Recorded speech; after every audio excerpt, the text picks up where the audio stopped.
Hello students, इस video में हम फीमेल गैमीट फॉर्मेशन की क्रिया oogenesis पर चर्चा करेंगे।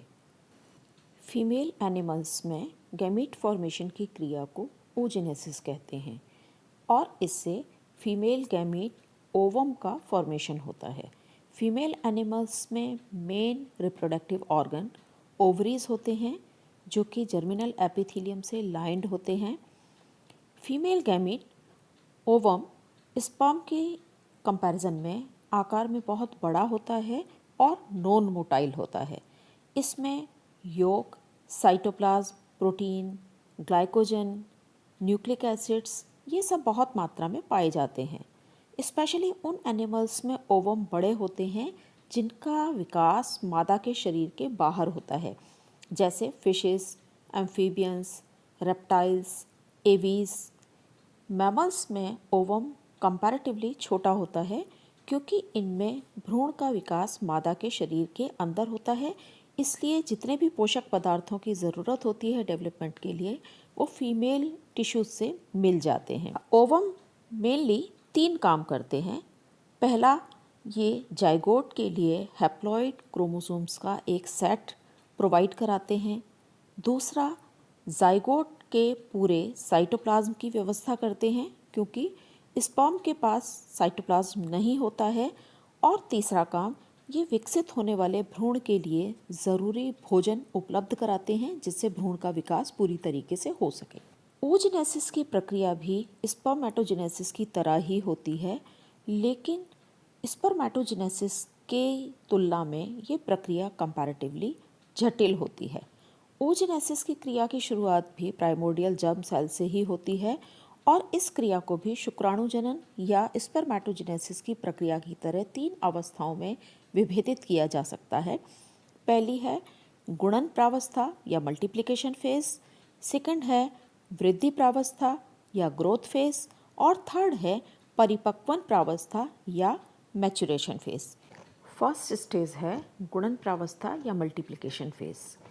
इस प्रावस्था में जर्मिनल एपिथेलियम में प्रेजेंट सेल्स बड़ी होकर प्राइमोर्डियल जर्म सेल्स बनाती हैं जो माइटोटिकली डिवाइड होकर जर्मिनल एपिथेलियम से अलग हो जाती हैं और oogonia या अंडाणु मात्र कोशिका बना लेती हैं। oogonia में फिर कई बार माइटोटिक डिवीज़न होता है और वो इस तरीके से प्राइमरी oocytes और कुछ फॉलिकुलर सेल्स का फॉर्मेशन करती हैं। ये सभी कोशिकाएं डिप्लॉयड होती हैं। इसके पश्चात प्राइमरी oocyte ग्रोथ फेज में एंटर करती है।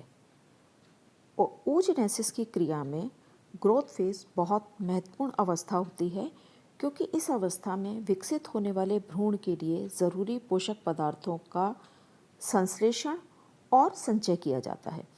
इस अवस्था में oocyte स्वयं प्रोटीन का संश्लेषण करती है और उनको संचित करती है। सभी वर्टिब्रेट्स में नर्व सेल्स और फॉलिकुलर सेल्स oocyte को पोषित करते हैं और उसके आकार में वृद्धि करते हैं।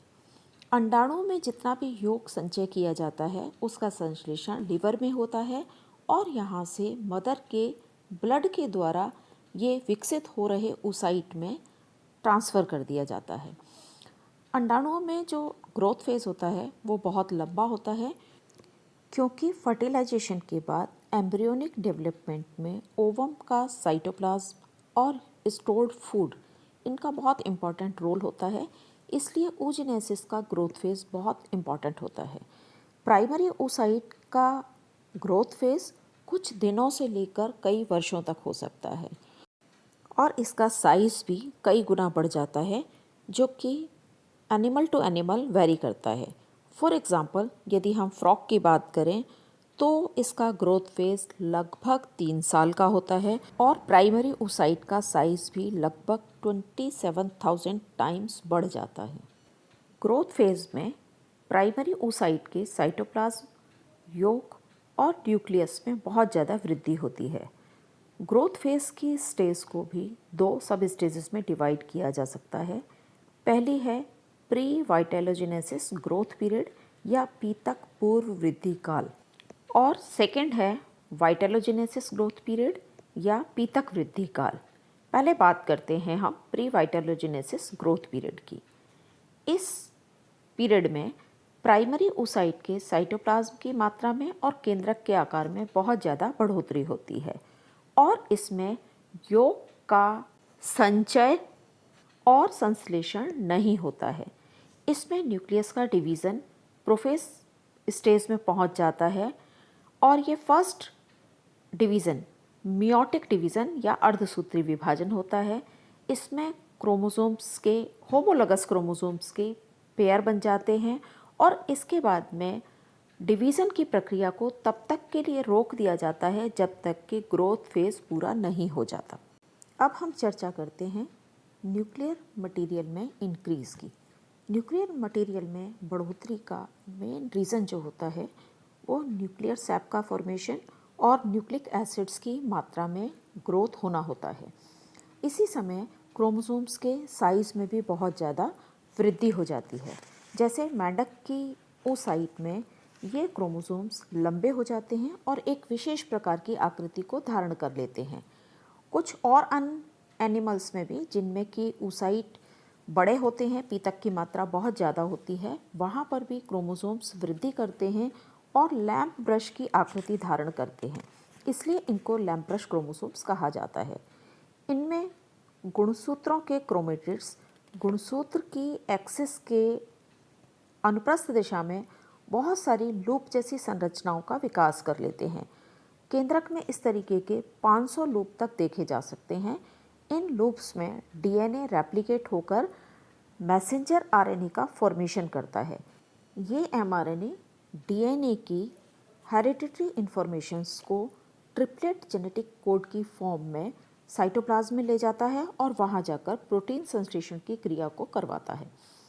इस समय बहुत सारे एमआरएनए के मॉलिक्यूल्स ऐसे भी होते हैं जो काम में नहीं आते हैं, इसलिए इनको प्रोटीन के एनवलप में लपेट कर भविष्य के लिए रख लिया जाता है और इन प्रोटीन में लिपटे हुए एमआरएनए के मॉलिक्यूल्स को इन्फॉर्मोसोम्स कहा जाता है। इनका इस्तेमाल उस समय होता है जब क्लीवेज होता है, क्योंकि क्लीवेज में लगातार विभाजित होती सेल्स के कारण न्यूक्लियस में जो डीएनए मौजूद होता है वो अपने ही डुप्लीकेशन में बिजी होता है और एमआरएनए का फॉर्मेशन नहीं कर सकता है। इसके अतिरिक्त ग्रोथ फेज में टीआरएनए और आरआरएनए का सिंथेसिस भी किया जाता है। जनरली सेल्स में पर हैप्लॉइड क्रोमोसोम्स के सेट पर एक न्यूक्लियोलस मिलती है, लेकिन एम्फीबियंस की oocytes में केंद्रक झिल्ली के नीचे यानी न्यूक्लियर मेम्ब्रेन के नीचे पेरिफेरी में बहुत सारी न्यूक्लियोलस दिखाई देती हैं, जिनका नंबर 1200 तक हो जाता है कुछ एनिमल्स में। बाकी और एनिमल्स में ये न्यूक्लियोलस साइज़ में बहुत बड़ी हो जाती हैं।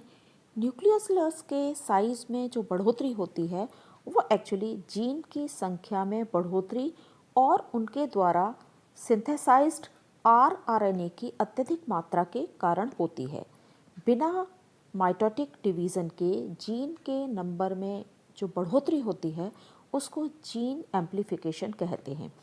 आरआरएनए की ज़्यादा मात्रा राइबोसोम्स सिंथेसिस के लिए ज़रूरी होती है, जो विदलन के समय प्रोटीन सिंथेसिस का काम करते हैं। प्री वाइटलोजेनेसिस ग्रोथ पीरियड में साइटोप्लाज्म में क्वालिटेटिव और क्वांटिटेटिव ग्रोथ होती है। कुछ एम्फीबियंस और एवीज में oocyte में माइटोकॉन्ड्रिया के ग्रुप्स इकट्ठे हो जाते हैं, जिनको क्लाउड्स ऑफ माइटोकॉन्ड्रिया कहते हैं। इसमें oocyte में माइटोकॉन्ड्रिया का नंबर भी बढ़ जाता है, माइटोकॉन्ड्रियल डीएनए की मात्रा में बढ़ोतरी हो जाती है। एंडोप्लाज्मिक रेटिकुलम में बहुत सारे छोटे छोटे वेसाइकल्स का फॉर्मेशन हो जाता है। इस पीरियड में प्रोटीन सिंथेसिस के लिए राइबोसोम्स की संख्या में भी वृद्धि हो जाती है। गोल्गी बॉडीज़ अपने बाकी और कामों के अलावा कॉर्टिकल ग्रेन्यूल्स का फॉर्मेशन करती हैं। ये कॉर्टिकल ग्रेन्यूल्स म्यूकोपॉलीसैकेराइड से भरे हुए गोल वेसाइकल्स होती हैं, जो कि ओवम के मेम्ब्रेन के नीचे कॉर्टिकल रीजन में प्रेजेंट रहती हैं। ये ग्रेन्यूल्स फर्टिलाइजेशन के तुरंत बाद एक्टिव हो जाते हैं और फर्टिलाइजेशन मेम्ब्रेन का फॉर्मेशन करते हैं। ये ग्रेन्यूल्स रेप्टाइल्स में, एवीज में और मैमल्स में नहीं पाए जाते हैं। ग्रोथ फेज की सेकंड सब स्टेज है वाइटोलोजेनेसिस ग्रोथ पीरियड। प्राइमरी oocyte में ग्रोथ फेज में वाइटोलोजेनेसिस ग्रोथ पीरियड बहुत इम्पॉर्टेंट होता है, क्योंकि इस समय में प्राइमरी oocyte में स्टोर्ड फूड मटेरियल का सिंथेसिस होता है और उसको स्टोर किया जाता है। और इस समय में oocyte में ग्रोथ भी बहुत तेज़ी से होती है। इस टाइम में oocyte में स्टोर्ड फूड, जो कि पहले ग्लाइकोजन, कार्बोहाइड्रेट, प्रोटीन, फैट इसके रूप में होता है, उसको जॉइंटली योग कहते हैं। योग की अलग से कोई रासायनिक संरचना नहीं होती, लेकिन ये एक टर्म है जो कि स्टोर्ड फूड के लिए इस्तेमाल होती है और इसका इस्तेमाल भ्रूण के विकास के समय किया जाता है। ओवम में रिजर्व फूड ग्रैन्यूल्स की फॉर्म में स्टोर किए जाते हैं और योग कहलाते हैं। केमिकली योग प्रोटीन, फॉस्फोलिपिड और न्यूट्रल फैट्स का बना हुआ होता है। योग में यदि प्रोटीन की मात्रा अधिक होती है तो वो प्रोटीन योग कहलाता है, और अगर फैट की मात्रा ज़्यादा होती है तो वो फैटी योग कहलाता है। जनरली एग्स में दोनों ही तरीके का योग पाया जाता है। प्रोटीन योग बहुत सारे इनवर्टिब्रेट्स में और लोअर वर्टिब्रेट्स के एग्स में पाया जाता है, जबकि फैटी योग जनरली मैक्रोलेसिथल एग्स में, जैसे कि रेप्टाइल्स और बर्ड्स के एग्स में पाया जाता है। दोनों ही प्रकार का योग दो फॉर्म्स में पाया जाता है। पहला है ग्रैन्युलर योग और दूसरा है योग प्लेटलेट्स। यदि योग बहुत छोटे छोटे ग्रैन्यूल्स की फॉर्म में पाया जाता है तो उसे ग्रैन्युलर योग कहा जाता है। ये उन एग्स में मिलता है जिनमें कि योग की मात्रा बहुत कम होती है, और ऐसे एग्स को ओलिगोलेसिथल एग्स कहा जाता है, जैसे कि एम्फिऑक्सिस के एग में। इन एग्स में योग इक्वली डिस्ट्रीब्यूटेड होता है, इसलिए ये एग्स आइसोलेसिथल एग्स कहलाते हैं। सेकंड है योग प्लेटलेट। ज़्यादातर वर्टिब्रेट एनिमल्स के एग्स में योग बड़ी बड़ी ग्रैन्यूल्स के रूप में स्टोर्ड रहता है। इन बड़ी बड़ी ग्रैन्यूल्स को प्लेटलेट्स कहा जाता है। फॉर एग्ज़ाम्पल, एम्फीबियन एग में ये योग प्लेटलेट्स ओवल या फ्लैट होते हैं और ये बहुत घने भरे हुए रहते हैं, यानी बहुत डेंस होते हैं और एक ध्रुव की तरफ केंद्रित होते हैं, इसलिए ऐसे ओवा टीलोलेसिथल एग्स कहलाते हैं। एम्फीबियन एग्स में केमिकली योग दो प्रकार के प्रोटीन युक्त पदार्थों का बना हुआ होता है, एक फॉस्फेटिन और दूसरा है लाइपोविटेलिन। फॉस्फेटिन में ज़्यादा मात्रा में फॉस्फेट युक्त प्रोटीन होता है, जबकि लाइपोविटेलिन प्रकार का योग जो होता है उसमें प्रोटीन और फैट का मिक्सचर पाया जाता है। हर योग के प्लेटलेट में दो फॉस्फेटिन और एक लाइपोविटेलिन का मॉलिक्यूल पाया जाता है। ये प्लेटलेट योग की स्ट्रक्चरल यूनिट होते हैं। प्लेटलेट में ये मॉलिक्यूल्स हेक्सागोनल क्रिस्टलाइन लैटिस के रूप में अरेंज्ड होते हैं।